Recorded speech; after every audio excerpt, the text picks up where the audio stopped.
ৰেভিৰত নয় ভৈলা দুষ্মন্ত্ৰ মহন্ত্ৰ মৃগ মাৰিবা কইনা আশ্ৰমে গৈলন্ত সেহি আশ্ৰমতে কইনা বহিয়া আচন্ত আহান প্ৰকাশে আশ্ৰমক প্ৰকাশন্ত সুমন্দিত কৰি আতি বহিয়া আচন্ত যেন লক্ষ্মী জগতকে প্ৰকাশ কৰন্ত সেহি মতে দেৱী আতি কৰে লয় লাভ দুষ্মন্ত ৰাজাৰ দেখি ভৈলা অভিলাষ দেৱতাৰ মায়া হেন মনে মানিলন্ত আনন্দিত হুয়া ৰাজা বাক্য বুলিলন্ত হুনহতি কতি ভাগ দেখি আতি হৰু মহামনোনীত যেন হৰৰ দম্বৰু।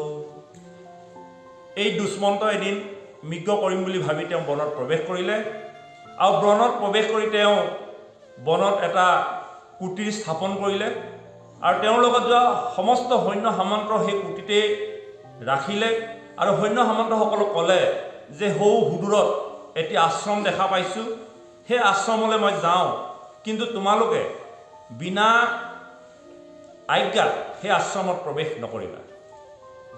আমাৰ সনাতন পৰম্পৰাত যিমানবিলাক ৰজা মহাৰাজা আছে তেওঁলোকে আশ্ৰম যদি দেখে ক'ৰবাত সেই আশ্ৰমত গৈ তেওঁলোকে সেৱা শুশ্ৰূষা কৰা এটা ধৰ্ম।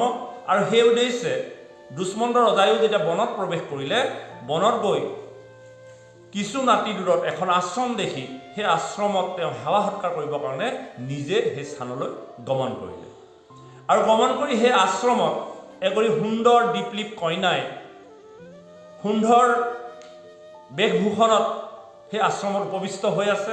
ৰজাই দেখিলে, ৰজাই দেখি তেওঁ মন মোহিত হ'ল।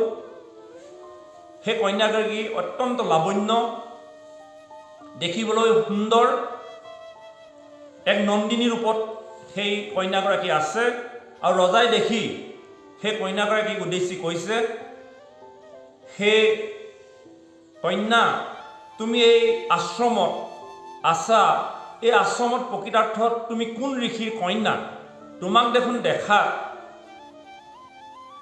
ঋষিৰ কন্যা যেন নালাগে, যদিও তুমি ঋষিৰ সাজ পৰিধান কৰি আছা, তোমাক দেখাত লাগে এগৰাকী ক্ষত্ৰিয়ৰ কন্যা হিচাপে, কাৰণ তোমাৰ যিটো চেহেৰা সেই চেহেৰাটো প্ৰকৃততে ঋষিৰ কন্যা নহয়।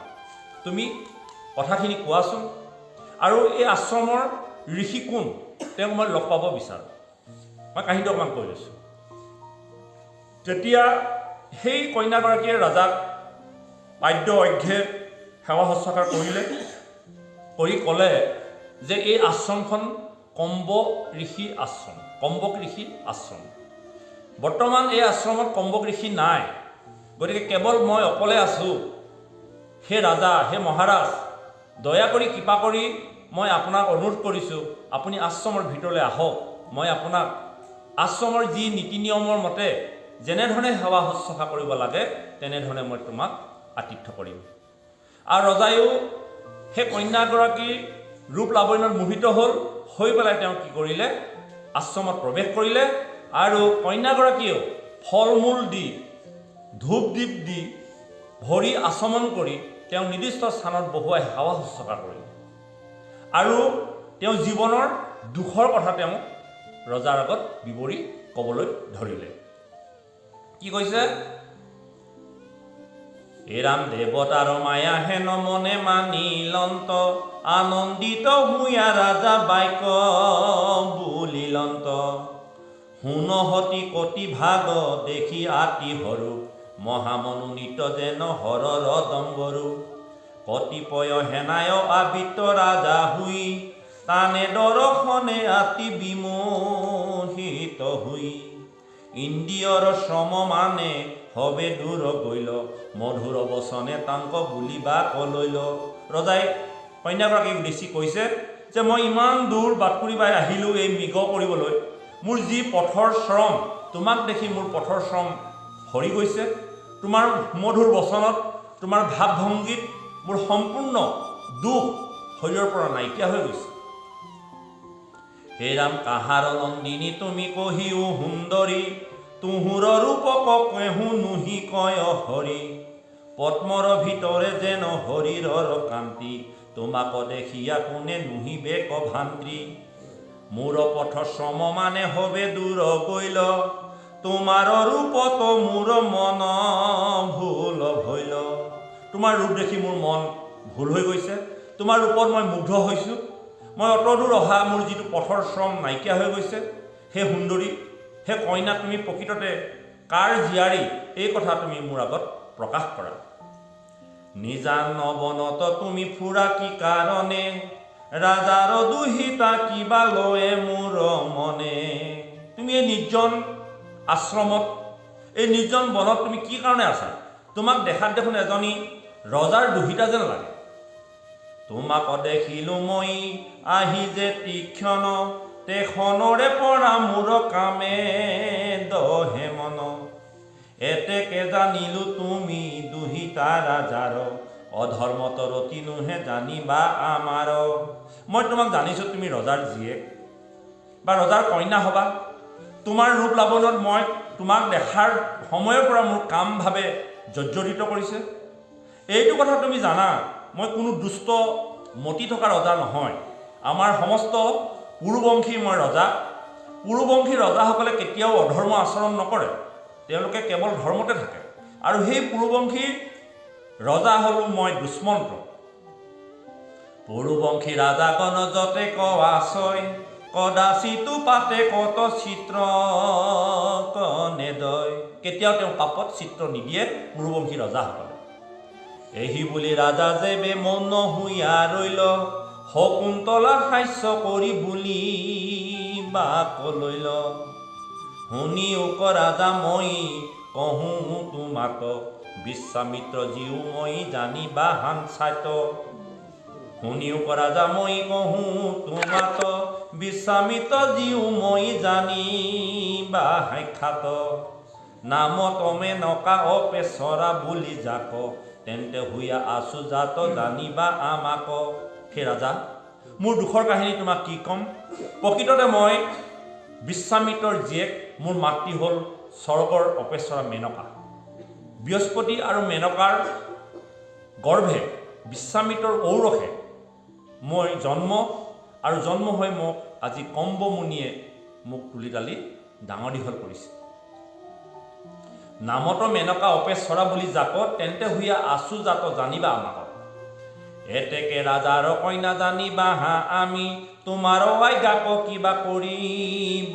স্বামী গতিকে প্ৰকৃততে মই এজন ক্ষত্ৰিয় ৰজাৰহে জীয়েক বিশ্বামিত্ৰ আকৌ ক্ষত্ৰিয় বিশ্বামিত্ৰ কেনেকৈ ক্ষত্ৰিয় দুষ্মন্তই কৈছে চোৱা বিশ্বামিত্ৰ ঋষি যদিও তেওঁ প্ৰকৃততে ক্ষত্ৰিয় কাৰণ ক্ষত্ৰিয় ধৰ্ম পালন কৰি কৰি ঈশ্বৰক ভজি ভজি তেওঁ ব্ৰাহ্মণলৈ ৰূপান্তৰিত হৈছে ঋষিলৈ ৰূপান্তৰিত হৈছে গতিকে আমি শুদ্ধসকলেও ঈশ্বৰক বন্দনা কৰি কৰি আমি ব্ৰাহ্মণত্ব লাভ কৰিব পাৰোঁ যিটো উদাহৰণ বিশ্বামিত্ৰ এজন ক্ষত্ৰিয় ৰজা তেওঁ ঈশ্বৰ সাধনা কৰি কৰি ঋষিত্ব আৰু ব্ৰহ্মলৈ পৰিণত হৈছে গতিকে তুমি বিশ্বামিত্ৰৰ যেতিয়া জীয়েক প্ৰকৃততে তুমি এগৰাকী ক্ষত্ৰিয়ৰ দুহিতা হে ৰাম এতেকে ৰাজাৰ কইনা জানিবা আমি তোমাৰ আজ্ঞাক কিবা কৰিব স্বামী কম্ব নামে ঋষিয়ে মুহুক পালিলন্ত পিতৃ মাতৃ মোক এহি থানে এৰিলন্ত হে মহাৰাজ আহা আমাৰ ই থান অৰবিন্দ প্ৰায় তজু দেখি তেলোচন খৰাঘে তোমাক পূজা কৰিবাক লাগে আমাক পূজা কলৈও তুমি মহাভাগে বনদৈৱ ভুঞ্জিও ক আমাৰ থানত আশ্ৰমত আছে আনু বস্তু যত যত হে ৰাজা মই তোমাৰ পদৰ ৰেণু স্পৰ্শ কৰিব বিচাৰোঁ মই অৰ্ঘৰ দ্বাৰা তোমাক পূজা কৰিব বিচাৰোঁ অৰ্ঘৰ দ্বাৰা তোমাৰ চৰণ পখালিব বিচাৰোঁ বনদৈৱ যি আছে তাক মই তোমাক ভোজন কৰাব বিচাৰোঁ আশ্ৰমত যি বস্তু আছে সকলো বস্তুৰ দ্বাৰাই মই তোমাক ভুঞ্জাই তোমাক সন্তুষ্ট কৰিব বিচাৰোঁ হে ৰাজা মোৰ অনুৰোধ ৰক্ষা কৰা তোমাক মই আঠে বেধে শুশ্ৰূষা কৰিব বিচাৰোঁ যদি অভিৰুচি আছে কহিও আমাত তোমাৰ বচন মই কৰিবো সাক্ষাৎ। হে ৰাজা, যদি তোমাৰ মোৰ প্ৰতি কিবা আৰু অভিৰুচি আছে, এই কথা তুমি বিনা দ্বিধাই ব্যক্ত কৰিব পাৰিবা। মই যিমান পাৰোঁ তোমাৰ সেই বচন ৰক্ষা কৰিবলৈ মই যত্ন কৰোঁ। হাঁহিয়া দুষ্মন্তে পাছে বাক্য বুলিলন্ত, কৌশিকৰ বংশেহে জাত ভূঞা শান্ত। ঈশ্বৰেহে আনি আন্ন সংগতহে কাইলে ক, যেন বাঞ্ছা কৰিওক ৰাজা বুলিলে ক। তুমি জানানে, তুমি প্ৰকৃততে কৌশিক বংশৰ জাত। তুমি ক্ষত্ৰিয়ৰ কন্যা। ঈশ্বৰেহে তোমাক এই স্থানত থৈছে। হে ৰাম, আপুনি বৰিলা কন্যা সদিশ বৰক, আশ্বাস কৰিলা ৰাজা জানন্ত ধৰ্মক। গন্ধৰ্ব বিবাহ শকুন্তলাক কৰিল, তাহান গৰ্ভত বীজ ছয়ক এৰিল। হে দুহিতা, তুমি এই কথা জানানে, তুমি এই বনত থাকিলেও তোমাক কিন্তু কেতিয়াও ব্ৰাহ্মণসকলে তোমাক বিবাহ নকৰায়, কাৰণ তুমি এগৰাকী ক্ষত্ৰিয় কৌশিক বংশৰ জাত। আৰু মই এটা কথা তোমাক ক'ব বিচাৰোঁ, মই তোমাৰ ৰূপ লাৱণ্যত মুগ্ধ হৈছোঁ। মই তোমাক গন্ধৰ্বৰ বিবাহ প্ৰথামতে মই তোমাক বিবাহ কৰিব বিচাৰোঁ। যদি তুমি মান্তি হোৱা, এই কথা তুমি মোক কোৱা। আৰু এই কথা চিন্তা চৰ্চা কৰি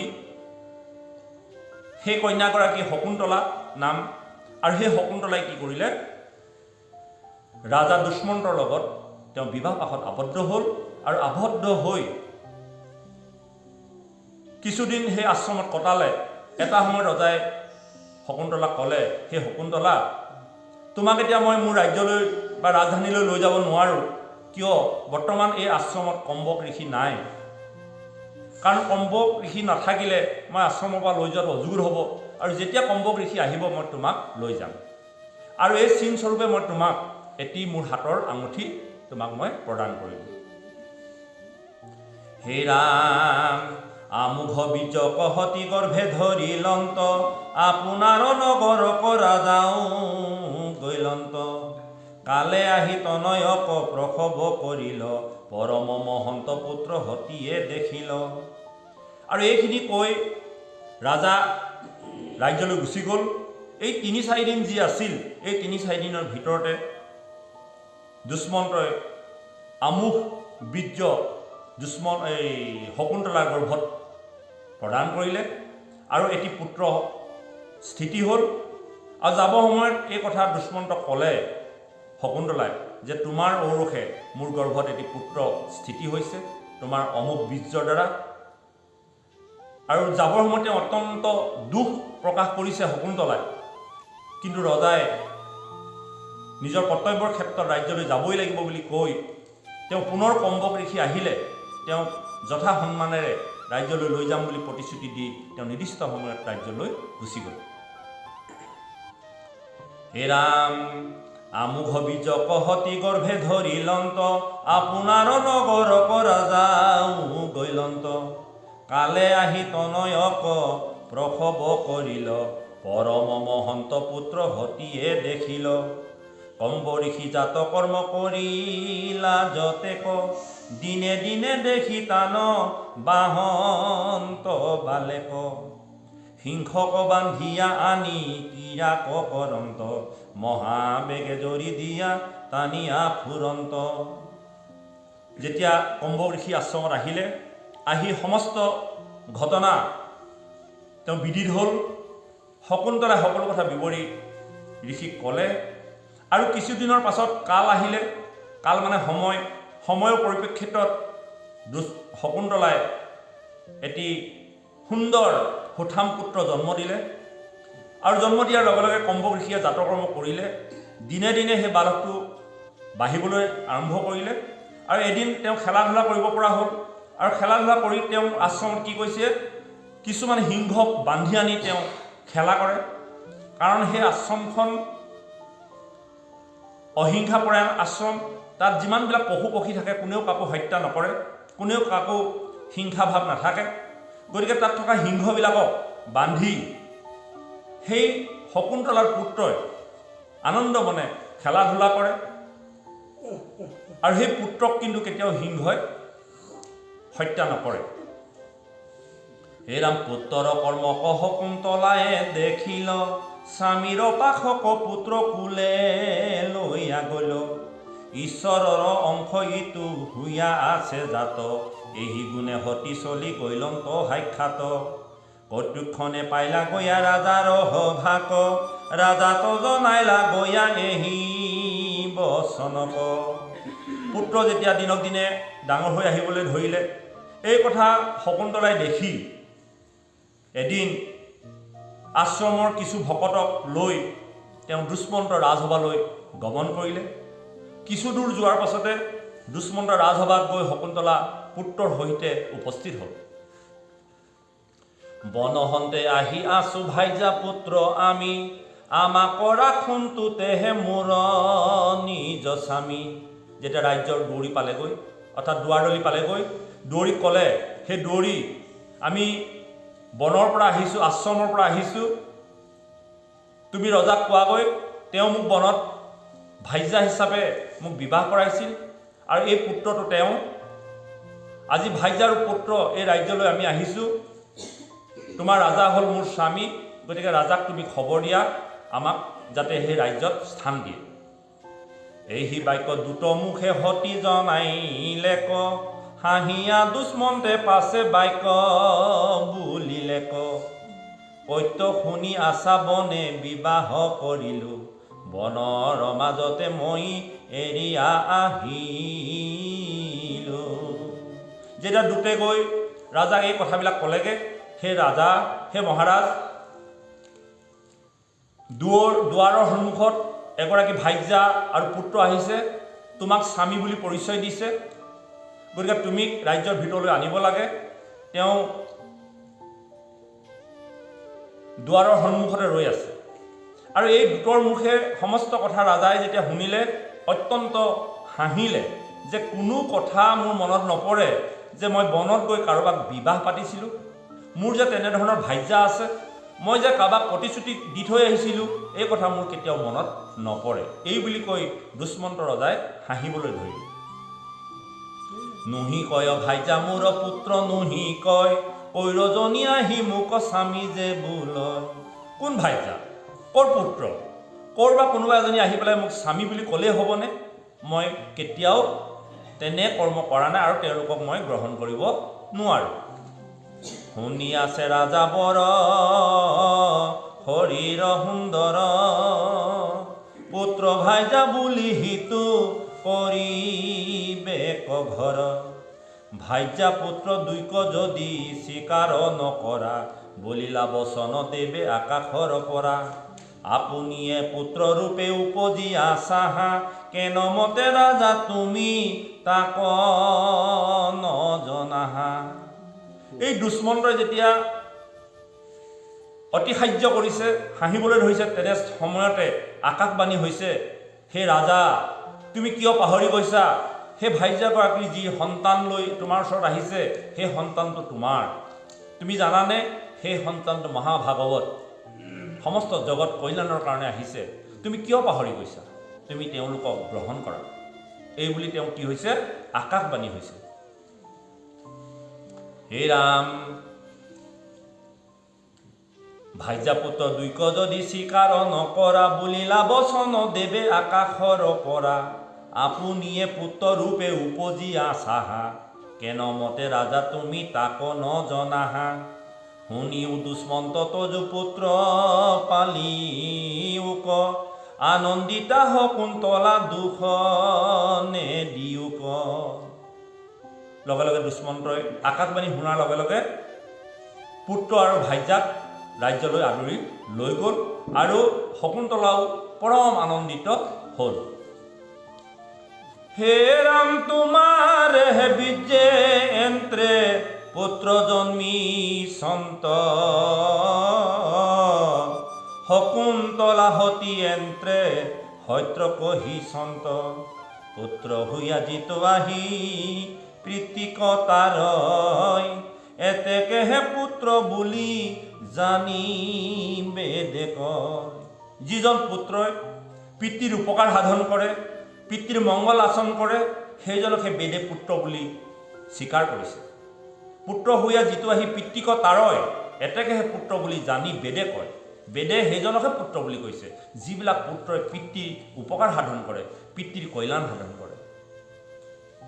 হে ৰাম ভৰত পুত্ৰ কপুষা ৰাজা মহাক্ষয়, বাসুদেৱে অংশয়েহে জানিবা নিশ্চয়। পৰম ব্ৰাহ্মণ্য সত্যবন্ত বাতি হৈবা, মহাগুণ অন্তত যু কৃতিক বহাইবা। পৰম উৎসাহ আন হৈবে ক নিশ্চয়, স্থূল সূক্ষ্ম দৃষ্টি হয় এহে মহাশয়। এই যে দুষ্মন্তৰ পুত্ৰ তেওঁ মহাভাগৱত, তেওঁ বাসুদেৱ অংশে এই জগতত জন্মগ্ৰহণ কৰিছে। তেওঁ পৰম ব্ৰাহ্মণ্য, তেওঁ সত্যবাদী, তেওঁ পৰম গুণৱন্ত, তেওঁ কৃতি বাঢ়ি যাব, সমস্ত জগত তেওঁ কল্যাণ সাধন কৰিব। হে ৰাম পৰম যুতজ্ঞ মহা জনক হে বিবা, তোমাৰ বংশৰ মহা কৃতিক বহাইবা। এই মতে আকাশী বচন শুনিলন্ত, নিজ পুত্ৰ ভাইজাক স্বীকাৰ কৰিলন্ত। এই সমস্ত আকাশবাণী শুনাৰ পাছত দুষ্মন্তই ভাইজাৰ পুত্ৰক নিজৰ বুলি স্বীকাৰ কৰি গ্ৰহণ কৰিলে। এই হিমতে কতো দিন আনন্দে আচন্ত, ভৰতক সমৰ্থ আতি দুষ্মন্ত দেশন্ত। ভৰতক ৰাজ্য দিয়া বনক গৈলন্ত, চক্ৰৱৰ্তী ৰাজা পাছে ভৰত ভৈলন্ত। এনেদৰে বহুদিন ৰাজ্য শাসন কৰাৰ পাছত দুষ্মন্তৰ মনলৈ বিষাদ আহিল। তেওঁ ভাবিলে যে এই বিষয় ৰাজ্য শাসন কৰি থাকিলে মোৰ জীৱন গতি নহ'ব। গতিকে তেওঁ ভৰতক ৰজা পাতি ৰাজ অভিষেক পাতি পেলাই তেওঁ কি কৰিলে, দুষ্মন্ত বনলৈ গুচি গ'ল। যাহাৰ মহিমানৰে অদ্যাপি গাৱয়, ঈশ্বৰৰে কলা এক ভৰত নিশ্চয়। দুষ্মন্তৰ পুত্ৰ হৈয়া পৃথিৱীত ৰৈলা, শুক মহামুনি পৰীক্ষিত আগে কৈলা। এই যে দুষ্মন্তৰ পুত্ৰ তেওঁ পৃথিৱীৰ ৰজা হ'ল, এই কথা নিৰ্গুণবাদী শুকদেৱে পাণ্ডৱৰ নাতি পৰীক্ষিতক সমস্ত কথা অৱগত কৰিছে। হে ৰামংক ৰূপে চক্ৰ জলে, দক্ষিণ হস্তত পদ্ম আছে ভৰতৰ দুই চৰণত। ভৰতৰ হাতত অংকৰূপে চক্ৰ জ্বলে দক্ষিণ হাতত, অৰ্থাৎ ভৰতৰ দক্ষিণ হাতত চক্ৰ আছে। আৰু চৰণত কি আছে? দুই চৰণত পদ্ম আছে। ভগৱান লক্ষণযুক্ত গুণসম্পন্ন পুৰুষ, এই কথা সমস্ত লোকে দেখিছে।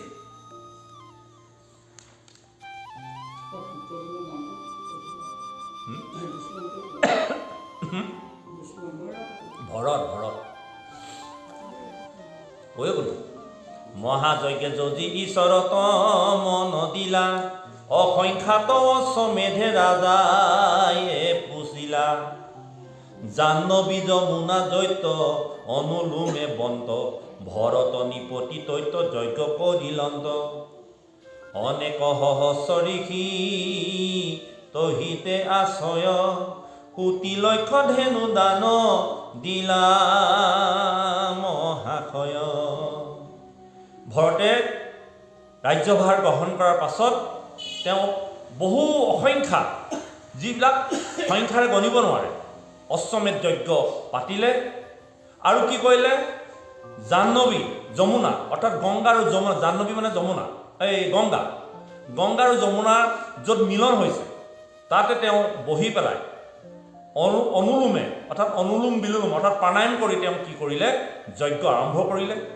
এনেধৰণে সহস্ৰ ঋষি সেই স্থানত উপবিষ্ট হ'ল আৰু উপবিষ্ট হোৱাত তেওঁ কোটি কোটি ধেনু সেই ঋষিসকলক দান কৰিলে। কোনে কৰিলে? ভৰতে। ভৰতে ৰাজ্যভাৰ গ্ৰহণ কৰাৰ পাছত অসংখ্যাত অশ্বমেধ যজ্ঞ পাতিলে আৰু যমুনা আৰু গংগা য'ত মিলন হৈছে সেই স্থানত তেওঁ উপবিষ্ট হৈ প্ৰাণায়াম কৰি ভগৱন্তক ভঞ্জনা কৰি সহস্ৰ ঋষিক তেওঁ কি কৰিলে? ধেনু দান কৰিলে। তিনিধিক তিনিশত অশ্বক দিলন্ত সুবৰ্ণে হবাৰে ৰাজা দান্ত বান্ধিলন্ত। 300 অৰ্থাৎ 300 ঘোঁৰা তেওঁ সোণেৰে দাঁত বনাই সমস্ত ঋষিসকলক দান দিলে। এহেৰা মত্ৰ হস্তি চতুৰংগ অযুত দিলন্ত ৰজাগণে শুনি যাক বিস্ময় মানন্ত। আৰু কি কৈছে?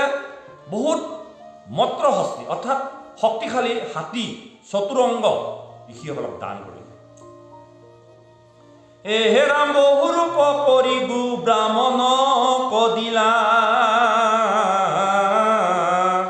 আনন্দিত মনে পাছে ব্ৰাহ্মণে হেনিলা।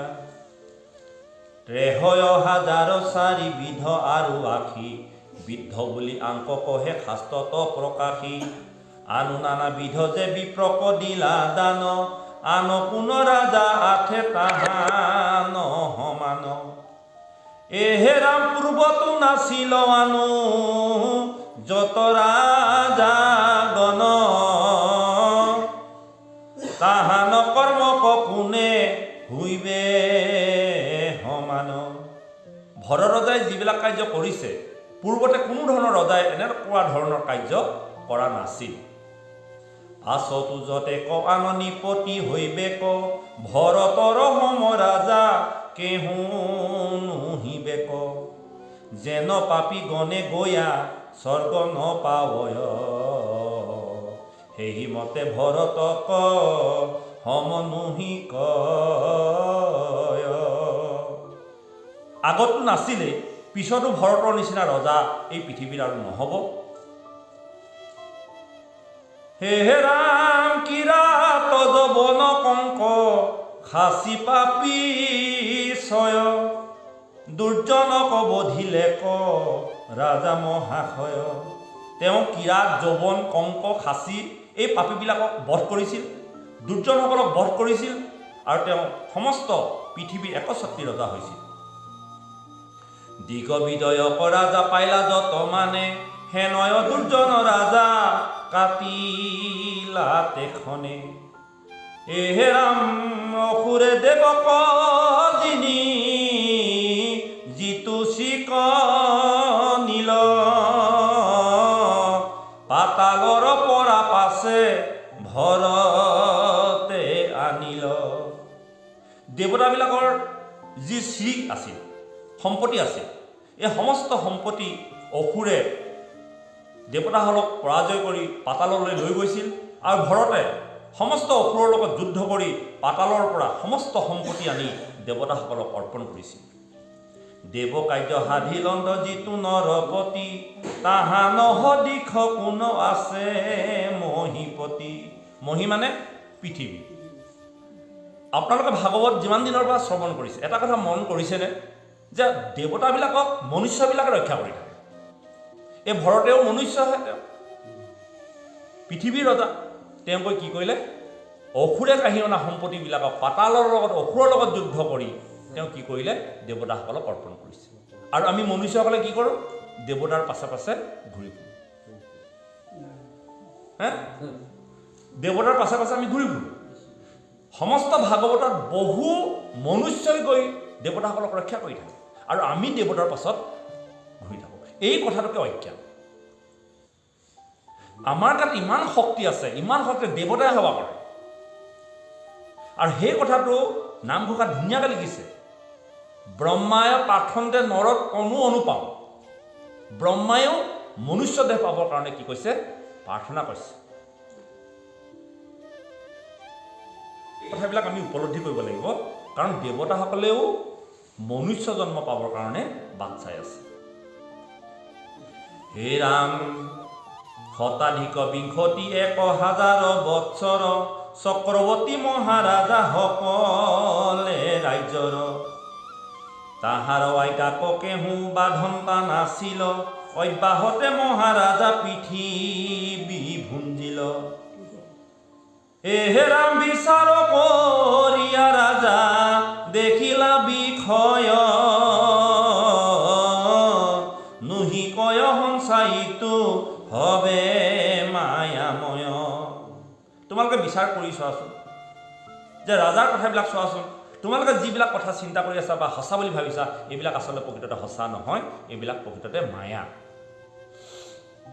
ভৰতৰ ভৈলা 3 ভাইজা অনুপাম পুত্ৰ হব মাৰি কৈলা গৰিহিত কাম। পুত্ৰক দেখিলে ৰাজা এৰিয়া যায় বন্ত এহি গুণী পত্নী হবে পুত্ৰ মাৰন্ত। ভৰতে কেইগৰাকী বিয়া কৰালে? 3গৰাকী ভাইজা। আৰু এই 3গৰাকী ভাইজাৰ যিমানবিলাক পুত্ৰ জন্মগ্ৰহণ কৰে ভৰতে গম নোপোৱাকৈ ভাইজাসকলে গৰ্ভতে মাৰি পেলায়। কিয় মাৰি পেলায়?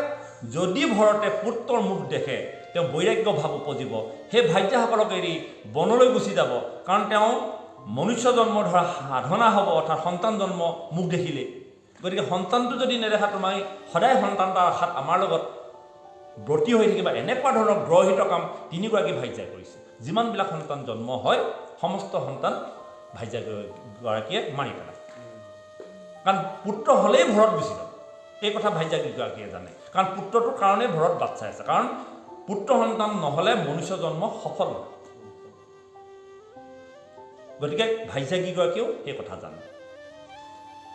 হে ৰাম ব্যৰ্থ ভৈল বংশ দেখি ৰাজা মহাহন্ত মৰুত হোম যজ্ঞে মৰুতক জিলন্ত তুষ্ট হুইয়া মৰুতেও পুত্ৰক দিলন্ত ভৰ্তাজ নামে তেনে পৰম মহন্ত যেন মতে ভৰ্তাজ নাম হুইয়া সন্ত শুনিও কহো মই ৰাজা মহাহন্ত। তেওঁলোকে মাৰি পেলালে কি হ'ব? ভৰতে পুত্ৰ সন্তান কামনা কৰি এটা মৰুৎ যজ্ঞ আৰম্ভ কৰে। আৰু এই মৰুৎ যজ্ঞত মৰুদসকল সন্তুষ্ট হৈ মৰুদসকলে ভৰতক এটি সন্তান উপহাৰ দিলে। সেই সন্তানটোৰ নাম হ'ল ভৰদ্বাজ। ভৰদ্বাজ নামে এটা পুত্ৰ সন্তান তেওঁ কি কৰিলে? ভৰতক উপহাৰ দিলে। এতিয়া সেই মৰুদসকলে কেনেকৈ পুত্ৰ সন্তানটো ভৰতক দিলে এই কথা পাণ্ডৱৰ নাতি পৰীক্ষিত ৰজাক শুকদেৱে ক'বলৈ বিচাৰিছে। কি বুলি কৈছে? যেনমতে ভৰদ্বাজৰ নাম হুইয়া সন্ত শুনিও কহো মই ৰাজা মহাহন্ত। পৰীক্ষিতক কৈছে। হে ৰাম বৃহস্পতি দেৱ ঋষি পৰম পণ্ডিত ভাতিৰ ভাইজাক দেখি ভৈলা কামচিত নামত মমতাতে হে গৰ্ভাৱতী হতি তাংক দেখি কামাতুৰ ভৈলা বৃহস্পতি। বৃহস্পতি কি কৰিলে?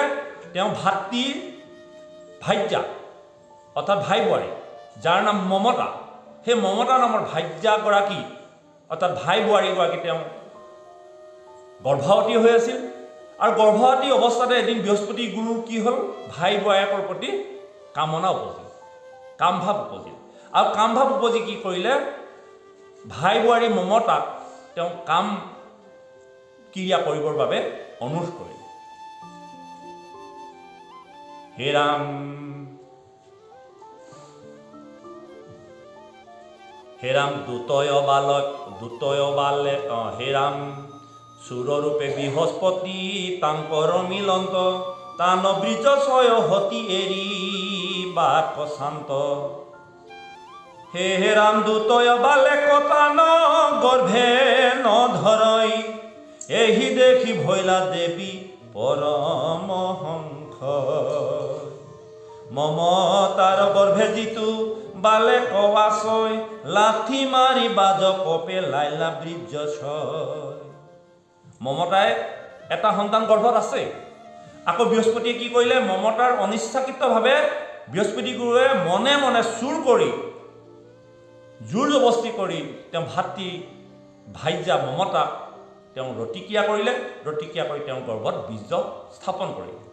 আৰু মমতাই সেই বীৰ্য কি কৰিলে, একেখন গৰ্ভতে দুটা সন্তান তেওঁ স্থিতি দিব নোৱাৰি বৃহস্পতি গুৰুৱে যি বীৰ্য তেওঁ গৰ্ভত দিছিল, সেই বীৰ্য তেওঁ গৰ্ভৰ পৰা লঠিয়াই পেলাই দিলে, দূৰ কৰি পেলালে। হে ৰাম সিটো বালেক কৰি সি সপিবা কলৈলা, হেন দেখি বৃহস্পতি ক্ৰোধ মন ভৈলা। হেন দেখি বৃহস্পতি ক্ৰোধ মন ভৈলা, সিটো বালেক কৰি সি সপিবা কলৈলা। মমতাৰ এই কাৰ্য দেখি বৃহস্পতি অত্যন্ত খং উঠিল, আৰু খং উঠাৰ লগে লগে তেওঁ মমতাৰ গৰ্ভত থকা বালকটোক শাপ দি দিলে। বৃহস্পতি কি বুলি শাপ দিলে, হে ৰাম মোৰ বীৰ্য ছয়তই পেলাইলি বাজত, দুই চক্ষু কণা হক মোৰ বচনত। তোৰ গৰ্ভত থকা সন্তানটো দুই চকু অন্ধ হওক, তই মোৰ বীৰ্য বাহিৰত যেনেকৈ পেলাই দিলি, তোৰ গৰ্ভত থকা সন্তানটো তেনেধৰণে জন্মান্ধ হওক। জন্মৰ পৰা যি অন্ধ সেই লোকক জন্মান্ধ বুলি কয়, যাৰ দুই চকু নাই। পৰম সুন্দৰ কায় দেখি নিৰূপম, শ্ৰামিক শংকায়ে হতি তাংক এৰিলন্ত। এই যে মমতাই যে এই কাৰ্য কৰিলে, এই কাৰ্য হ'ল মমতাই বৃহস্পতিক কৈছে, মই যদি দুটা সন্তান গৰ্ভত ধাৰণ কৰোঁ তেন্তে মোৰ স্বামীয়ে এই কথা মানি নল'ব, স্বামীয়ে মোক পৰিত্যাগ কৰিব, গতিকে মই তোমাৰ সন্তান মোৰ গৰ্ভত স্থান দিব মই নোৱাৰোঁ। স্বামীয়ে শংকায়ে হতি তাংক এৰিলন্ত, বৃহস্পতি মমতাক বাক্য বুলিলন্ত। হে মূৰ্খ ইটো বালেক পুখি উক, মমতা বুলন্ত মোৰ বাক্য শুনি উক। আক পুখি বাক শুনি স্বামী এৰি বন্ত, এতেকে পুখি উৰিখি তুমি মহাসন্ত। হে মূৰ্খ, এই বালকটো তুমিয়ে পালন কৰা। মমতাই বৃহস্পতি গুৰুক ক'লে, যি সন্তান তুমি জন্ম দিছা এই সন্তান মই লৈ নাযাওঁ, এই সন্তান যদি মই লৈ যাওঁ মোৰ স্বামীয়ে মোক ত্যাগ কৰিব, স্বামীৰ প্ৰতি মোৰ ভয় আছে, গতিকে যি সন্তান তুমি জন্ম দিলা এই সন্তান তুমিয়ে পালন পোষণ কৰা। এই বুলি মমতাই কৈ বৃহস্পতিক সন্তানটো দি পেলাই মমতা গৃহলৈ গুচি গ'ল। বৃহস্পতি মমতায়ে দণ্ডক কৰিয়া, চলি গৈলা দুয়ো পাছে পুতক এৰিয়া। বৃহস্পতি আৰু মমতাৰ মাজত দ্বন্দ্ব হ'ল, দনখৰীয়াল হ'ল, আৰু দুইজনে দনখৰীয়াল লাগি দুই ভালে গুচি গ'ল, সন্তানটো তাতে এৰি থৈ গুচি গ'ল। তাত পাছে উত্তৰ ভাইজা মহাসতী, দুখ মনে গৈলা চলি গৃহ সম্পত্তি। দ্ৰাজ দেখি তান নাম ভৰদ্ৰাজ ভৈলা, পিতৃ মাতৃ দুয়ো বালে কক এৰি গৈলা। দুইজনে যেতিয়া সেই সন্তানটো এৰি থৈ গ'ল, আৰু সেই সন্তানটো ভূমিত পৰি থাকোঁতে তাত এটি সুন্দৰ সন্তান জন্মগ্ৰহণ কৰিলে। দুজনে এৰি থৈ যোৱা পৃথিৱীত পৰাৰ কাৰণে তেওঁৰ নাম কি ৰাখিলে, ভৰদ্ৰাজ। সকলে পাছে তাংক পুখিলে ক, হবে মিলি ভৰতৰ জগত দিলে ক। ভৰতৰ পুত্ৰ আহি ভৰদ্ৰাজ ভৈলা, মহামুনি হুকে পৰীক্ষিত আগে কৈলা। আৰু সেই সন্তানটো বৃহস্পতি আৰু মমতাই যেতিয়া এৰি থৈ গুচি গ'ল, তেতিয়া সেই সন্তানটো কোনে তুলি তালি ডাঙৰ দীঘল কৰিলে, সেই স্থানত থকা মৰুদসকলে। মৰুদ নামৰ এটা জাতি আছে, মৰুদসকলে সেই সন্তানটো তুলি তালি ডাঙৰ দীঘল কৰিলে। আৰু যেতিয়া ডাঙৰ দীঘল কৰিলে, যেতিয়া মৰুদ যজ্ঞ কৰিছিল, মৰুদসকল সন্তুষ্ট হৈ ভৰতক সেই ভৰদ্ৰাজ নামৰ সন্তানটো ভৰতক কি কৰিলে, উপহাৰ দিলে। আৰু সেই দিনাৰ পৰা ভৰতৰ পুত্ৰৰ নাম হ'ল ভৰদ্ৰাজ। আৰু সেই ভৰদ্ৰাজক আৰু এটা নামেৰে জনাজাত হয়, সেই নাম হ'ল বিতথ। বিতথ বুলিয় ভৰদ্ৰাজক নিশ্চয়, বিতথৰ পুত্ৰ ভৈলা মন্যু মহাক্ষয়। জয় মহাবীৰ্য নৰ গৰ্গ মহামতী, মন্যুৰ সহিতে পাঞ্চ তনয় সম্প্ৰতি। সংস্কৃতি নৰৰ পুত্ৰ নাতিৰন্তী দেৱ, শুনি উপাণ্ডৱ তান সম নাহিকে। ইহ পৰলোকে যাৰ যখৈ চাক গাৱে তাহান মহিমা কহি কোন অন্ত পাৱে। এতিয়া সেই বিদৰ্ভৰ পুত্ৰ কোন হ'ল? মহাবীৰ্য, গৰ্গ, মহাবীৰ্য, গৰ্গ, মন্যু, আৰু সেই মন্যুৰ 5জন সন্তান হ'ল সংস্কৃতি, নৰৰ পুত্ৰ, ৰন্তিদেৱ। এনেধৰণে বহু ধৰণৰ পুত্ৰ জন্মগ্ৰহণ কৰিলে। তাৰ পৰা জন্মগ্ৰহণ কৰিলে? ভৰদ্বাজৰ পৰা। আৰু কি কৈছে? ইহ পৰলোকে যাৰ যখৈ চাক গাৱে তাহান মহিমা কহি কোন অন্ত পাৱে। সেইসকল পৰম যশস্বী লোক আছিল, এওঁলোকৰ মহিমা গাই শেষ কৰিব নোৱাৰি, এইবুলি পৰীক্ষিতক শুকদেৱে কৈছে। যত খানি দৈৱ মানে হবে দান দেন্ত ঈশ্বৰক চিন্তি তেন্তে বয়স গাৱন্ত। যত খানি দৈৱ মানে হবে দান দেন্ত ঈশ্বৰক চিন্তি তেন্তে বয়স গাৱন্ত। এৰাণী কিঞ্চন ধীৰ বহু কুটুম্ব আশ্ৰয় নাহি কয় বস্তু কেহু খাইবে নপাৱয়। ৰন্তিদেৱ কিছু জল ফুটি কন শান্ত তান শকুন্তম্বে মহাদুখ পাৱন্ত। এই ভৰদ্বাজৰ একেবাৰে শেষৰজন সন্তানৰ নাম কি হ'ল? ৰন্তিদেৱ। তেওঁ ৰন্তিদেৱ পৰম ধাৰ্মিক আছিল। তেওঁ জলত নামি তেওঁ জল তৰ্পণ কৰিছিল। তেওঁ মহাদুখক দুখ বুলি ধাৰণ নকৰিছিল, মহাসুখকো সুখ বুলি তেওঁ নাভাবিছিল। এই হাতু দীপা পৃথিৱীৰ কৰণ লৱন্ত সকলে ৰাজাক পুনু ৰক্ষা কৰণন্ত। হাতু দীপা পৃথিৱীৰ পৰা কোনো লোকৰ পৰা তেওঁ কৰ সংগ্ৰহ কৰা নাছিল, আৰু ৰাজা হৈ তেওঁ সমস্ত প্ৰজাসকলক যেনেধৰণে ৰক্ষা কৰিব লাগে তেনেধৰণে ৰক্ষা কৰিছিল। পৰম ধাৰ্মিক ৰজা আছিল ৰন্তিদেৱ। এই ৰন্তিদেৱ হ'ল ভৰদ্বাজৰ পুত্ৰেক। ভৰতৰ পুত্ৰেক হ'ল ভৰদ্বাজ, ভৰদ্বাজৰ পুত্ৰ হ'ল ৰন্তিদেৱ। মনত ৰাখিব। হে ৰাম ভগৱন্তে দেন্ত তাংক যিটো বস্তু জাত তাকেহে ভোজন কৰে নিপতি সাক্ষাৎ।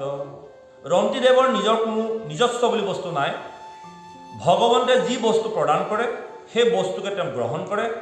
যি খাদ্য বস্তু দিয়ে ভগৱন্তে বা যেনেধৰণে উপলব্ধ হয় তেনেধৰণে তেওঁ ভোজন কৰি জীৱন নিৰ্বাহ কৰে। এই হিমতে অনেক দিৱস বহি গ'ল শুনা পৰীক্ষিত ৰাজা যেন কথা ভৈল। এ ৰাম শুনা সভাসদ মহাভাগৱত কথা হৰি কথা নুশুনি ন কৰা জন্ম বৃথা। মহন্তৰ মুখে হৰি কথা শুনিও ক দুৰ্ঘোৰ সংসাৰ ইটো শীঘ্ৰে তৰিও ক। গতিকে সেই সভাসদসকল, সমস্ত ভাগৱতত ৰজা মহাৰজাৰ কথা কৈছোঁ। এই কথাবিলাকৰ জৰিয়তে তোমালোকে এটা জ্ঞান উপলব্ধি হ'ব লাগে যে হৰি কথা নুশুনি, মহন্তৰ মুখে হৰি কথা নুশুনি তোমালোকে জন্ম বৃথা কৰিব নালাগে। মহন্তৰ মুখে হৰি কথা শুনি এই দুৰ্ঘোৰ সংসাৰৰ পৰা কেনেধৰণে তৰি যাব পাৰি এই কথা তোমালোকে চিন্তা কৰা। পুত্ৰ দ্বাৰা ধন জন হবে মায়াময় বিচাৰত দেখি যেন ইন্দ্ৰ জালচয়। মিছা বিষয়ত হবে এৰি উপবাস কৃষ্ণৰ নামত মাত্ৰ কৰিও বিশ্বাস।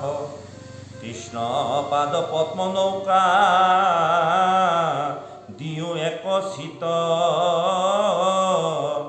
তেবেহে তৰিবা ইটো দুৰ্ঘোৰ কলিত। নমো নমো কৃষ্ণ প্ৰভু দেৱ নিৰঞ্জন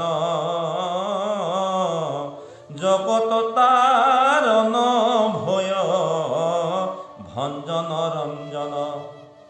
দানৱ গঞ্জন তুমি ভকত ৰঞ্জন শ্ৰদ্ধমি ৰঞ্জন দেৱ ভকতৰ মন। হেন কৃষ্ণ পদে কোটি কোটি নমস্কাৰ তোমাৰ চৰণ বিনে নেদেখো হোৱা। হেন নাজানি নৰ হব এৰা কাম কৃষ্ণ পাদ পদ্ম কৰা হততে স্মৰণ বিষয় বিষৰ হাত তেবেহে এৰাইবা পৰম বৈকুণ্ঠ পদ সুখে গয়া পাইবা কেশৱ বদতি লোক এৰা কাম সমজ্জাৰ লোকে ডাকি বোলা ৰাম ৰাম কৃষ্ণ হৰি ৰাম হৰি কৃষ্ণ।